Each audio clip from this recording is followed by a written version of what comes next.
You've been taught that confidence is a feeling you wait for. It's not. It's a calculated withdrawal of your humanity. And the people around you can smell the difference between a man who needs them and a man who's already decided they're expendable. You've been lied to. Confidence is not something you build through morning affirmations or therapy sessions where you learn to love yourself. It's not a feeling that arrives after you've healed your childhood wounds or forgiven your father. Confidence is the absence of need, the strategic withdrawal of your emotional availability from a marketplace that was never designed to reward you. It's what happens when you stop broadcasting your desperation for validation, when you stop explaining yourself to people who don't matter, when you stop smiling to ease the tension in a room full of strangers. Real confidence terrifies because it signals detachment. It tells the world you've built an internal kingdom they cannot access, cannot influence, cannot destroy. The moment you stop leaking power through your need to be liked, you become unreadable. And what cannot be read cannot be controlled. That is not self-esteem. That is sovereignty. You are hemorrhaging authority in 7 distinct ways, and you don't even notice. First, you smile when nothing is funny, a biological submission signal that tells predators you're not a threat. Second, you fill silence with nervous chatter because the weight of the pause makes you feel exposed. Third, your body language curls inward, shoulders hunched, legs crossed tight, shrinking to occupy less space like prey, trying to avoid detection. Fourth, you over-explain your decisions to people who have no right to judge you, handing them authority over your choices. Fifth, you react emotionally to provocations, proving that strangers can hijack your state with a single sentence. Sixth, you are always available, texting back instantly, saying yes to every invite, never creating scarcity or mystery. Seventh, you defend yourself when challenged, which only confirms the attack landed. Each leak is a confession. Each confession is a transfer of power. Stop the bleeding and pressure builds. When pressure builds, you become dangerous. Human beings operate on an unconscious dominance hierarchy, and within seconds of meeting you, they've sorted you into one of 2 categories, selector or selected. The servant smiles first, laughs at jokes that aren't funny, and adjusts his behavior based on the room's temperature. The reactor defends himself when insulted, explains himself when questioned, and lets others set the emotional tone of every interaction. The pleaser says yes when he means no, stays late when he wants to leave, and sacrifices his time to avoid the discomfort of disappointing someone irrelevant. These are prey archetypes. Then there's the sovereign, the man who enters a room and doesn't scan for approval. The immovable, who sets boundaries without negotiation and walks away without explanation. The selector, who chooses his company rather than feeling chosen. Predators don't need to be evil. They just need to be human. And humans instinctively submit to those who don't need them. Machiavelli understood what modern men refuse to accept. Love is a transaction, and transactions collapse under pressure. When you seek to be loved, you become a servant to the whims of others. Their approval can be given today and withdrawn tomorrow based on nothing but mood. But fear, the kind born of awe and psychological distance, creates a chain no one dares to break. This isn't about being cruel or violent. It's about being unknowable.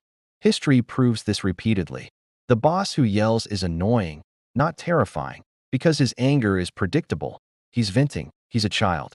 The boss who goes silent, who stares without blinking, who speaks softly and never explains his decisions, that man commands a room. Why? Because unpredictability is the root of power.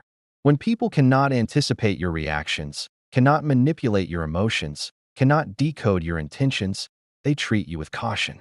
Caution is respect. Respect is control. Love is optional. Fear is structural. This is the surgery. First, kill the reflex to be nice. Replace it with civility, a code you impose on yourself, not a plea for mercy. Second, weaponize silence. Wait 3 seconds before answering any question. Let the void create psychological gravity and watch people negotiate against themselves just to fill the discomfort. Third, withdraw your supply. Stop being constantly available. Leave conversations while they're still interesting. Create scarcity by making your time a rare resource. Fourth, adopt the posture of the apex. Expand your body. Expose your chest. Take up space. Move your eyes slowly like a predator scanning territory, not a prey animal checking for threats. Fifth, Walk with absolute purpose. Pick a line and hold it. Let people move around you because momentum always defeats hesitation. Sixth, build undeniable competence in something that matters, because tactics without foundation are just theater. When you combine high skill with high silence, you become the person everyone looks at when the building is on fire.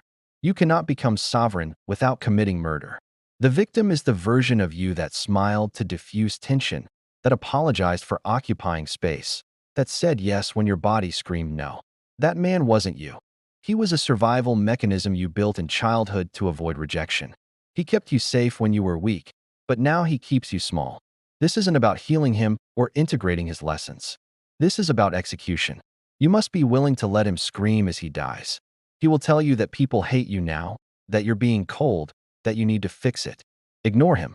His death will feel like isolation at first. The warmth of being one of the guys will vanish. The casual backpatting will stop. But in its place, something heavier arrives: respect.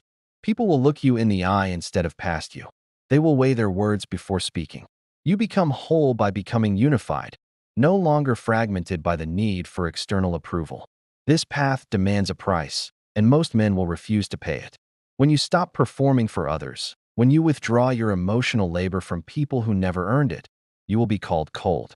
When you set boundaries without apology, you will be called selfish. When you prioritize your purpose over their comfort, you will be called arrogant. Let them. To rule your own life, you must accept that in someone else's story, you are the villain. You cannot protect your peace without disappointing the chaos. You cannot build your kingdom without abandoning the villages that demand you stay small. Machiavelli wrote that a prince must know how to do wrong when necessity demands it, not because evil is the goal, but because survival requires the willingness to be misunderstood. The terrifying man doesn't defend his choices to the crowd. He simply removes himself from their jurisdiction. If protecting your sovereignty makes you a monster in the eyes of the weak, wear the label without flinching. The moment you stop needing to be the hero in everyone else's movie is the moment you become the director of your own. This isn't motivation. This is selection.